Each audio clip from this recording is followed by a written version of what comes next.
mata cik Kangjeng Nabi kaulah yatim saha jelema anu mencintai yatim berarti mencintai kaulah fakir jelema anu mencintai fakir berarti mencintai kaulah ulah sieun ku ya kayatiman ulah sieun ku kafakiran hiji nu dideuleu Allah subhanahu wa ta'ala teger tapi Kangjeng Nabi mah teu eureun-eureun terus bae sodako jadi Kangjeng Nabi mah lamun erek sare boga roti 2 Kangjeng Nabi moal daekeun sare lamun roti can dibikeun heula keluar ka dinya geus beres dibikeun ka santrina tanu aya di sufah kara Kangjeng Nabi asup mun Kangjeng Nabi boga korma hiji moal sare Kangjeng Nabi mah mun korma masih kene di meja bikin heula nurutan eta bae ge seseleh tah nurutan eta bae ge datang ka modar urang moal bisa tuh jakuari bae ge Haji Pendi ye geus tere paevannya nama ye lantaran huis ge geus lain di dieu berarti hadapun bujal ge geus huisan kan dieu ge lain mikiran sedekahnya nama malah terus disering leungit berkat sering ai kula mah geus kudu dicaritakeun teu kudu geus pokona mah teh mah asal aya nyana pasti leungit lain sedekah nyokotan panti balik sama berarti ai Kangjeng Nabi mah karakterna mikeunan ai ieu mah karakterna nyokotan pan sabalik teh mah aya jelema resep jasa ka Kangjeng Nabi tapi teu boga naon karakterna tukang beca lain karakter kahirupan sapopena tukang beca ketika nyana nyaritakeun Kangjeng Nabi ku kabageranana nyaritakeun Kangjeng Nabi ku loyalna nyana ngarenung kieu bae cek nyana aing ge hayangan aing teu boga naon lah aing mendek sedekah ngabeca bae ngan asal poe Jumat jelema anu naik beca aing datang ka jam 11:30 moga teu kudu mayar sedekahna eta bae nya komo nu deuk ka masjid mah ngabeca nya bebeja jeung pamajikanana mana bahasa tukang beca mana ai bahasa Haji Pendi makan mama beda jangan mama aya urang meh mama ayo bae ai masih ka mana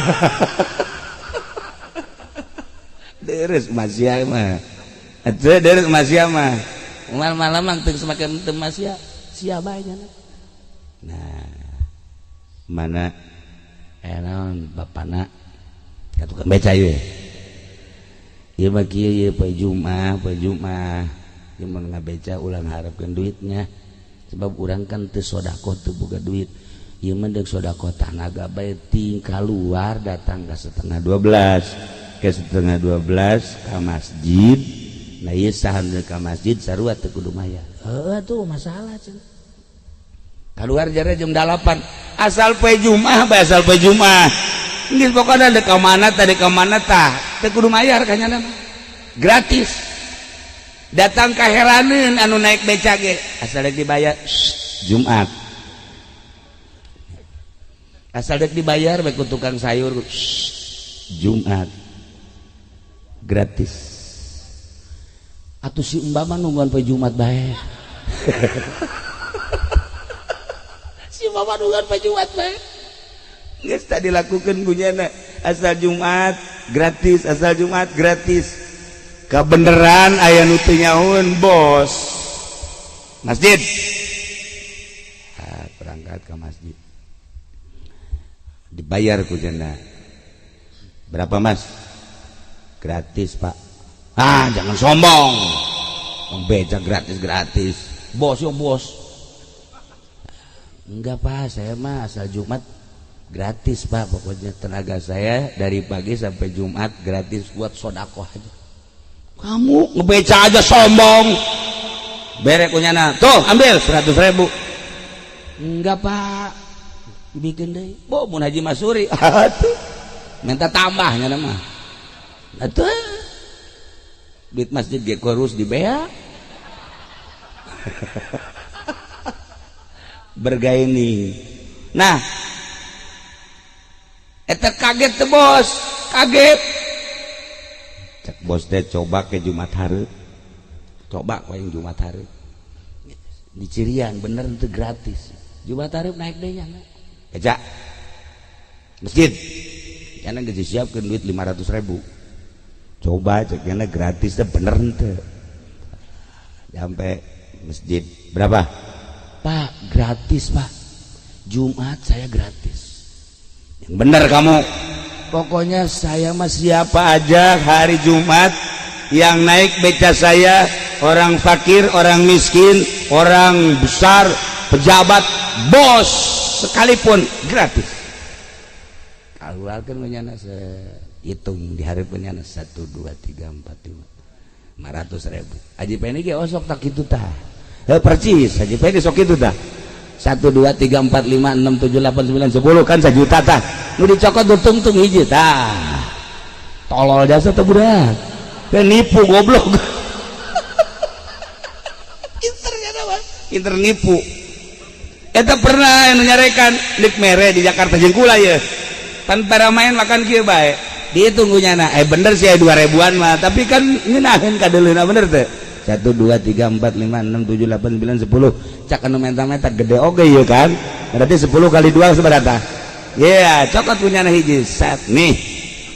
Kieu bae teh tukang bermain. Galedeg sia. Ngaharen-haren bae. Emangnya nama kos gitu berhenti leletik penipunya nama. Mantak dagangnya tuh maju-maju. Tah, barang dihitung mah asli mah bos. 1 2 3 4 5. Nih. Enggak Pak. Saya mah asal hari Jumat gratis. Udah jangan gratis-gratis nih 500. Pokoknya walaupun berapa Pak, jangan pun 500, 5 juta nanti dulu. Saya udah tekad saya bulat asal hari Jumat gratis. Masya Allah, cak bos. Jelema nu kos kieu ye. Jelema nu kos kieu. Tas Jumat langsung nyana miheulaan. Nanya, aya teh tukang beca di mana imahna? Ka salah satu jamaah. Oh nyana mah tuh di dieu ka ditu pengkolan asup tangke aya di dinya imahna. Langsung berangkat ke imahna. Diketrok lawang. Assalamualaikum. Assalamualaikum. 3 kali keluar misalnya pamajikanana make mu kena kene. Waalaikumsalam. Betty ya mah. Ada apa Pak? Ini rumahnya Pak Anu. Iya, yang tukang becak. Betul. Ini siapa ini? Saya istrinya. Nyana cerik didinya, Masya Allah. Neuleuh salakina ngabeja poe Jumat gratis. Neuleuh pamajikan anak make mau kena kene. Dibikin duitnya 500. Nih, saya tadi naik beca, kemudian nggak mau dibayar Bapak. Nah udah, ini saya bayarnya sama ibu aja. Oh, cek ibunya. Dari pagi sampai Jumatan gratis. Suami saya mah Pak, walaupun bayar sama saya enggak Pak, nanti suami saya ke surga masa saya ke neraka. Ya Allah, eta bos kieu bae bos. Aing teh loba duit, aing ngabutuhkeun duit, neangan duit. Tetapi ieu kakarak bagi tukang beca model kos kieu, Masya Allah. Coba sih ya, aslinya orang mana? Cilongok Pak.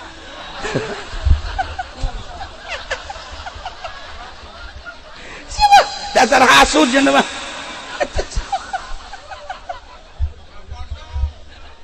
Cilongok Pak. Ya Allah ya Rabbi. Idinya nyana ngitlakeun cai mata. Ya Allah ya Rabbi. Horenganan jelema geus kabitaeun jasa ka surga ditanya. Teh, ieu nu mantak ieu kumaha? Nu mantak ieu cinta jasa ka Kangjeng Nabi. Kangjeng Nabi walaupun fakir tapi sedekahna terus baik. Kangjeng Nabi walaupun miskin tapi sodakoh terus baik. Naon baik anu bisa disodakohkeun ku Kangjeng Nabi selalu disodakohkeun. Kaula nuturkeun Kangjeng Nabi, salaki kula nuturkeun Kangjeng Nabi. Lantaran eueuh jang sodakona hanya tanaga-tanagana, maka kula jeung salaki musyawarah poe Jumat ngagratiskeun beca. Ya Allah, ya Rabbi cak nu sugih teh pohara amat. Ieu mah jelema lain lalagan di luar kapasitas biasa. Cintana menggebu ka Kangjeng Nabi. Akhirna balik nu sugih teh ngarenung bebeja ka pamajikanana. Neng, Bapak mangi tukang beca jeung pamajikanana seperti tadi caritakeun gitu. Yuk urang ngamimitian sedekah yuk. Urang cintakeun ka Kangjeng Nabi masa nu susah bisa sedekah urang henteu. Urang lamun nyaritakeun batur ngabangun masjid jaboga pantes, batur ngabangun majelis boga puluhan juta geja pantes, batur nyantun yatim piatu jaboga pantes. Ieu tukang beca jeung pamajikanana. Bapak can nyorang ngecrakeun cai mata saumur hirup, tetapi kamari bapak ningali pamajikan tukang beca salakina ngagratiskeun tanaga. Barang datang ka imahna pamajikana maksi keneh make mau kena dibere duit ku bapak 500.000 ceknya moal pa Jumat mah. Ya Allah ya Rabbi, bapak tercengang ningali karakter model kos gitu. Yuk urang mulaian yuk.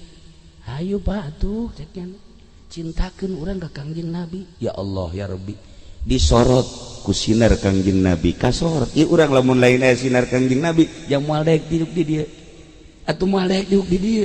Ieu teh aya nur Kangjeng Nabian di kolbu urang, aya nur ilahian di hate urang. Nu mantak daek diuk di dieu teh aya cahaya Allah, aya cahaya Kangjeng Nabian di dieu di kolbu urang. Ngan kadang-kadang katutupan ku balak genep. Iya doang ya.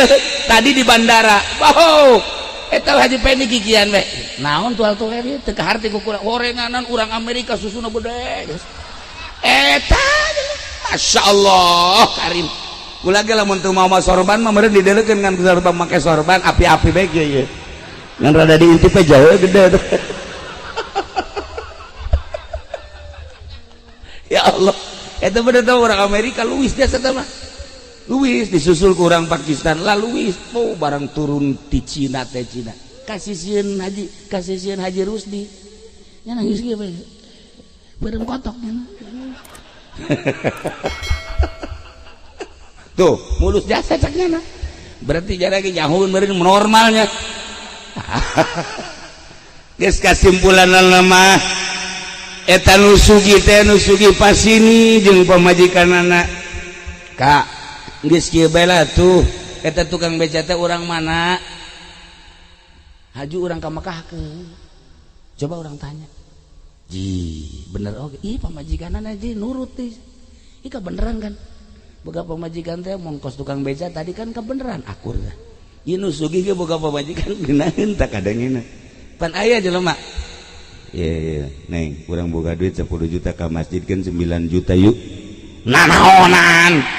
Eling atuh salaki dicarekan eling 9 juta urang 1 juta nanaonan anu cager ge gering heula.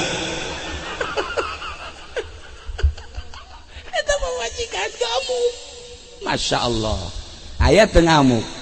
Neng urang boga di 10 juta 9 juta ka masjidkeun yuk kabeh masjidkeun jeung hulu-hulu sia amboh itu orang pondok KTP-na. Masya Allah. Nah akhirnya anu sugih teh geus sababaraha bulan datanglah ka tukang beca. Assalamualaikum. Waalaikumsalam. Naon Pak? Ieu mah deuk nanya bae daek teu ka Mekah. Macem-macem.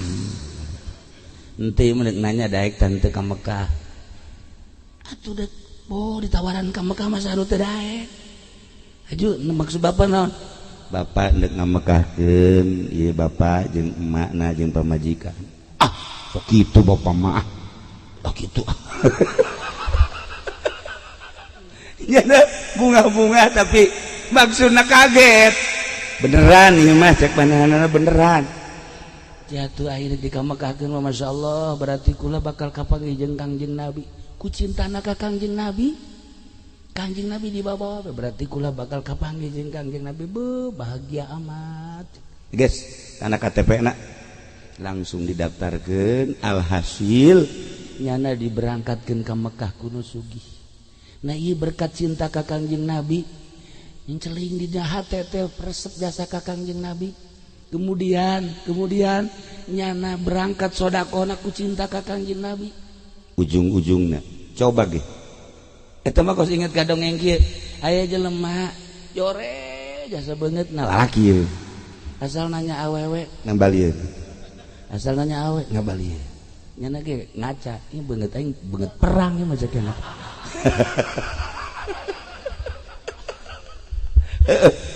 guys nyana terus bae asal nanya bae si komo tuh budak sekolah mah ditanya ti jauh kene geus kieu bae malengos nah si mbak ge ditanya si mbak tetep bungeut keur mah jore Yuni teh kotok kem jore jasa tamata ayeuna nyana meangan pelet ka kiai-kiai ka dukun-dukun teu manjur teu nyambut geus teu manjur bae minta pelet kakak Kiai Rifki kita qala Yusuf li abihi ya abati inni endahan kiaina nu laku ganti balik cenah manteu agus ka mana-mana geus jangan pelet teu laku we nya geus frustasi geus kieu we ya Allah ya Rabbi tapi maha kawasa Allah lah kuari mah oper bae lah cek dek ka kiai moal ka dukun moal ka ahli hikmat dek ka kiai nu bener jaman teh pelet gaji pending geus boro-boro aing nya ge teu laku aja ayeuna ka kiai assalamualaikum waalaikumsalam aya naon kula umur geus aya meureun 35 mah oh bagus maksudna ya kan hayang kawin atuh lain geura kawin hayangan lalaki makan pembeli eueuh jang meulina aya boga duit ona lah tuh urang sajajarkeun we jeung nu kieu kiai unggal nanya awewe embung ka budak sakola embungeun ka si mbak embungeun ka karyawati embungeun ka santri ge embungeun kunaon geus datang ka haji ulum ge arembungeun ka aju ieu mah deuk masrakeun sagala-galana we ka kiai atuh sugan ka ahli hikmat geus kula ieu pelet tata tulisan pelet beuh ti mimiti waliyat talatof datang ka Qala Yusuf kuntal kabeh cek eta mah nu ngaran-ngaran minyak ti ahli hikmat makena ge hah teh jerundani eta lain gitu deh disilang Masya Allah dimimiti minyak sengit datang ke minyak PPO datang ke minyak kelapa tetap kemanjur Haji Masuri pada wae kos gitu tak puding tah bae keur ngorak kikian nya tah Haji puding jago pelet kos gitu tapi tetap berlaku nah ieu mendek masarakeun ka kiai cintakeun ka Kangjeng Nabi cak Yai cintakeun ka Kangjeng Nabi engke batur lain neuleuh beungeut maneh lain neuleuh awak maneh tapi aya sinar Kangjeng Nabi ya Masya Allah cinta cara cintana cintakeun hate baca sholawat tah sholawat nu mana Kiai ye tapi teu meunang direkam ieu mah ye sholawat ieu mah anjur jasa ieu mah ye teu meunang direkam paehan HP-na paehan ya dibacana moal make ieu Allahumma sholli ala sayyidina Muhammadin ana talu wa qasallu bil mantu salatu sulaiman siman ya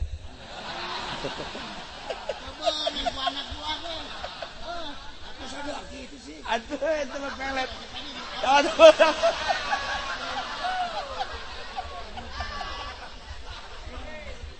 bakat sama lain ke awewe jang jampe dagang eta ya serius ngancak abah almarhum hiji teu meunang ditulis teu meunang direkam dibaca ditalar sakali dua kali tilu kali masalah lamun talar datang ka tilu kali bake lamun teu katalar ulah ngan teu meunang direkam teu meunang Allahumma shalli ala Muhammadin anak alaihi wa sallam kurban tu salatu salim ala sayyidina Muhammad anta bihajati hajati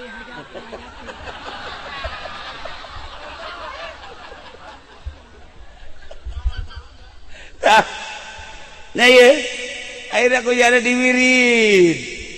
diwirid aku jana dengan cinta ka Kangjeng Nabi Masya Allah dibere sabar kiai teu ngawirina lamun bisa saumur maneh mimitina di poe lahir misalnya umurna 35 macana ulah loba-loba 35 ngan poe lahirna poe naon misalnya umurnya geus 27 macana ulah loba-loba 27 ngan ti poe lahir atuh kecil dah kos gitu dibaca ku yana terus we Allahumma shalli ala sayyidina Muhammadin anat alaihi wujuh khasyatan lukuman tu sholli wa tusallim ala sayyidina Muhammad karekam tapi teu meunang diwirid tah sia teu meunang awas eta tah kudu satalar-talarna bahaya tah mah nah diwirid ku jana terus we diwirid asal penting diwirid sesuai jeung umur asal penting diwirid sesuai jeung umur terus tambah cinta ka Kangjeng Nabi dicintakeun ka Kangjeng Nabi cinta ka Kangjeng Nabi Masya Allah teu lila prosesna cuman 3 bulan eta awewe loba nu nanyakeun loba nu nanyakeun aya teh si Udin kok kasep amat ayeuna kasep amat cenah keur ieu mah jobed sia jobed bahasa Vietnam eta kasep amat unggal jelema nyebutkeun kasep bahkan aya eta mah jelema aya kasep tapi pantes cakna teh pan beda tah pantes cakna nyurup teh nyurup pan jelema teh aya nu nyurup pantes sampaian lah kok saji pendi aya kan nya mah awakna sampaian topo ge disampai-sampai ku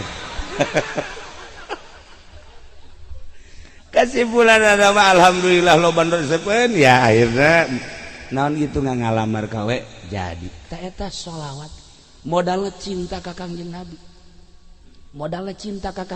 atuh ye kiai lain ku sebab bisa ngaji na cinta ka Kangjeng Nabi coba jelema anu bisa ngaji tapi teu mangfaat elmuna kurang cinta ka Kangjeng Nabi loba jelema anu hebat elmuna tapi teu cinta ka Kangjeng Nabi naonan tah aya jelema lah elmuna teu sabaraha tapi cintana ka Kangjeng Nabi pohara luhung moal jelema diangkat jadi wali lamun teu cinta ka Kangjeng Nabi moal aya jelema diangkat jadi sholihin lamun teu cinta ka Kangjeng Nabi moal aya jelema bisa ibadah ka Gusti Allah lamun teu cinta ka Kangjeng Nabi modal cinta ka Kangjeng Nabi diangkat jadi wali modal cinta ka Kangjeng Nabi diangkat jadi sholihin modal cinta ka Kangjeng Nabi diangkat jadi ahli ibadah modal cinta ka Kangjeng Nabi maju usahana cinta ka Kangjeng Nabi anu jobed aku modalnya cinta ikan karasep ya kadele namanya karasep kurang cinta ka Kangjeng Nabi ieu kasep sakieu mah ieu kasep dibandingkeun jeung di solear mah ja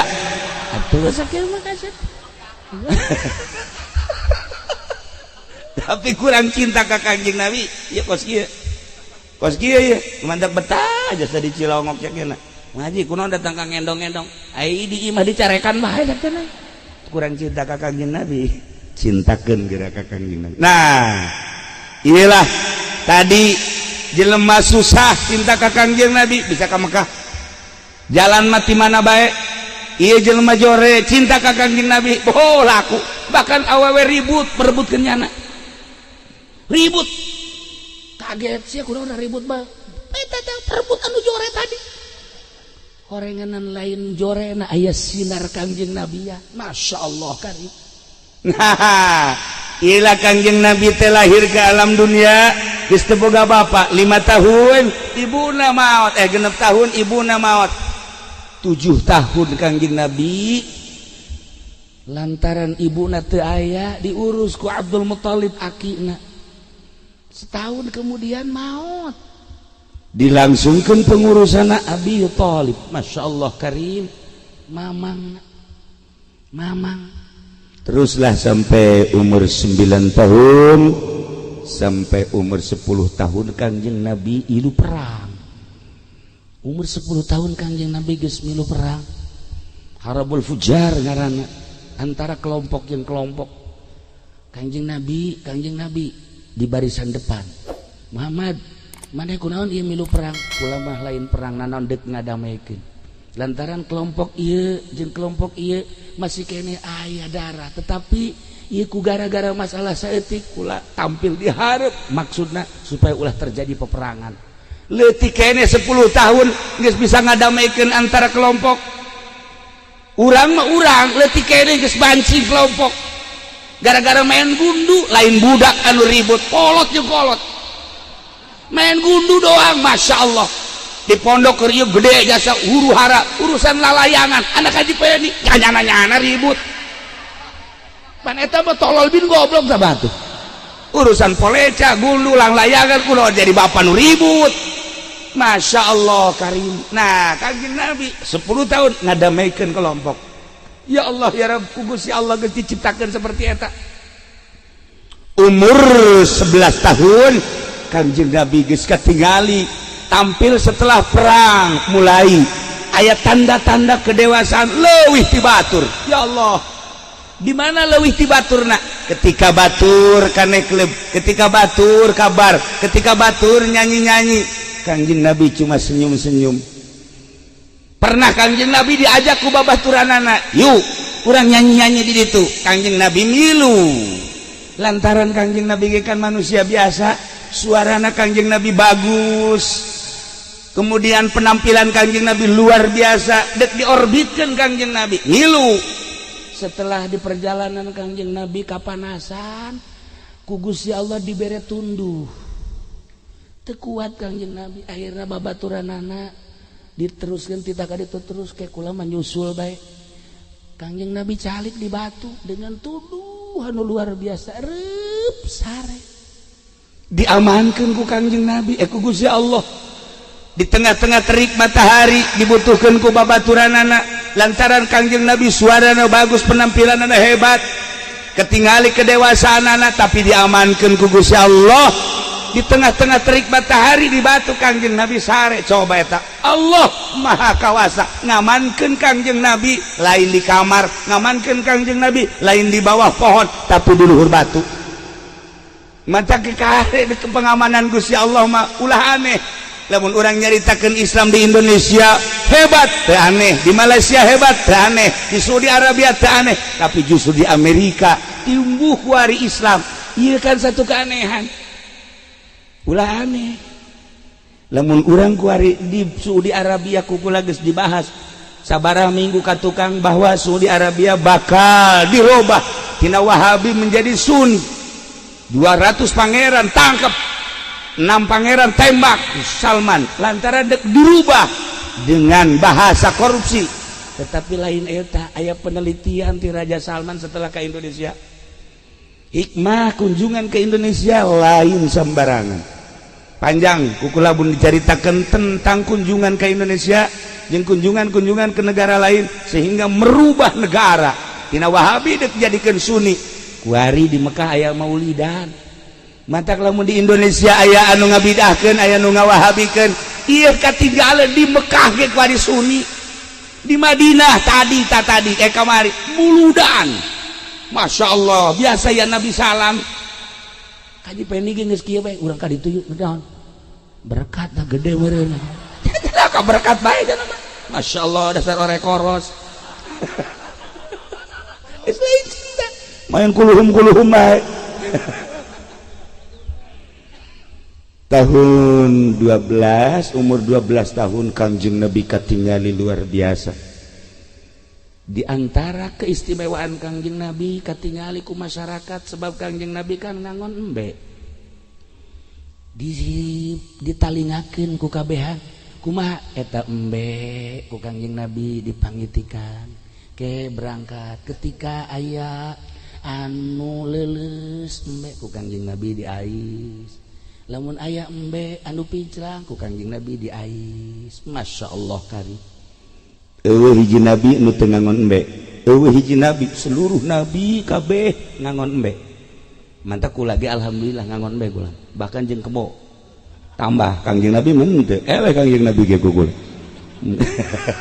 dina bab ngangon nama hampir katince kebo kula sabaraha baheula masyaallah nah ieu lah Kangjeng Nabi kabehan ningali keistimewaan Kangjeng Nabi dina cara-cara ngatur-ngatur embena luar biasa umur 13 Kangjeng Nabi lahirlah Sayyidina Umar bin Khattab lamur tahun kedua lahir Abu Bakar Siddiq tahun 13 lahirlah Sayyidina Umar berarti tafawutna umur Kangjeng tafawutnya beda bedana umur Kangjeng jeung Sayyidina Umar anu bakal jadi jawara Sayyidina Umar anu bakal jadi pelopor Sayyidina Umar anu Kangjeng Nabi ngadua ya Allah ya Rabb kuatkeun Islam ya Allah kudu jelema nyanggakeun ka Gusti hiji Umar bin Khattab atawa Abu Lahab Abu Jahal dua Kangjeng Nabi ngadoa ya Allah ya Rabb dua jawara di Mekah hiji Umar bin Khattab nomor kedua Abu Jahal nyanggakeun ka Gusti supaya agama teger nuhunkeun salah sahiji di antara dua kuatkeun Islam ku Umar bin Khattab atawa Abu Jahal nyanggakeun ka Gusti ditarima doa Kangjeng Nabi Umar lah nu dipilih ku Gusti Allah dua jawara mentak lamun aya jawara geus asup ka majelis taklim pohara geus kajer kumaha ge ujianana beak eta tihang majelis beak ujianna dileg-legan ujianna tah ieu lah umur 13 tahun Kangjeng Nabi lahirlah Sayyidina Umar bin Khattab umur 14 tahun lahirlah Muawiyah bin Sufyan gitulah para jamaah kaum muslimin wal muslimat rahimakumullah jadi Kangjeng Nabi kuari kakarak umur sabaraha tahun 14 tahun nah raramena ti 15 kaditu bakal naik nah ieu lah ieu bakal kakarak lahir kan ieu ge disingkat-singkat supaya urang hafal we tahun kahiji tahun kedua tahun katilu tahun kaopat sampai ke tahun 15 ieu kuari inget muludan nu kabari poho naon kareng nu kamari nah ya jadi supaya inget kuari umur Kangjeng Nabi sabaraha tahun 15 tahun nah engke urang muludan di mana deh ya mantos ya lembur jadi 16 sampai 30 tahun iyalah 35 wah mulai Kangjeng Nabi katingali gagahna perkasana jeung hebatna tanggung jam 12 atuh emangnya semenyan mah juri meureun para jamaah kaum muslimin wal muslimat rahimakumullah saeutik supaya mantep wari datang ke umur 15 tahun ingat tinggal dilanjut ke orang 16 naon nu terjadi 17 naon nu terjadi sampaikan ka diangkat jadi nabi sampaikan ka terus berjuang sampai umur terakhir wafat 63 tahun kurang sabaraha kali muludan deui karena jadi berarti kuduna sabaraha tahunan eta hayang jadi ka 65 63